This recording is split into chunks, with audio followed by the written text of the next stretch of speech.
এই নে সিগারেট, আমাদের সবার সামনে তোর স্মোক করে দেখাতে হবে। আরে ওই সিরিয়াস? আমি স্মোক করব?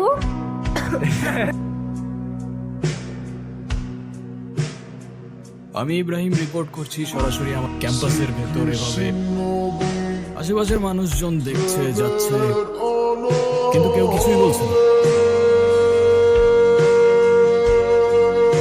এই ভিডিও কেন করছেন?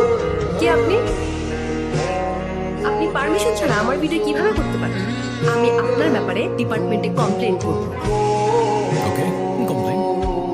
আমি ইব্রাহিম, আর এই ভিডিওটা যাবে ডিরেক্ট সোনিয়া ম্যামের কাছে। এই ওয়েট, সরি দাঁড়ান।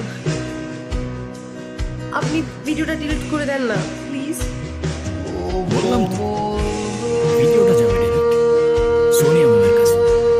আপনি এমন কেন করতেছেন? সরি বললাম তো। ওকে ফাইন, করে দেবো, একটা শর্ত। কি শর্ত বলেন? তোমার মায়ের নাম্বার দাও, তাকে ভিডিওটা দেখাই, তারপর ডিলিট করে দেবো। এইটা করেন না প্লিজ। তাহলে যতক্ষণ তোমার মায়ের নাম্বার না দিচ্ছ ততক্ষণ ভিডিওটা আমার কাছেই থাকুক। বললাম বস।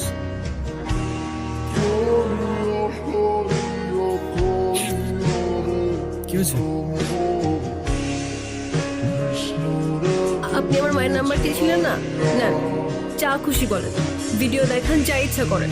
ওয়ালাইকুম। ওয়ালাইকুম সালাম। আপনি কে? এটা তো আয়েশার নাম্বার।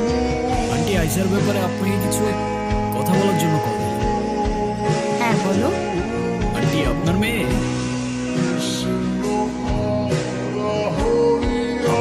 তো অসাধারণ একজন মানুষ। আমি থ্যাংক ইউ। তুমি তো খুব সুন্দর করে কথা বলো। শুনো, তুমি আয়েশার সাথে আমাদের বাসায় আসবা কিন্তু। আসবো ইনশাআল্লাহ। ভালো থাকবেন আপনি। আল্লাহ হাফিজ। আপনি আমার মাকে কিছু বললেন না কেন? সে তো আমি এমনিও বলতাম না। তুমি তো লিটারেলি কান্না করছিলে। আমি তো নিজেও বুঝতে পারিনি তুমি এতটা ভয় পেয়ে যাও।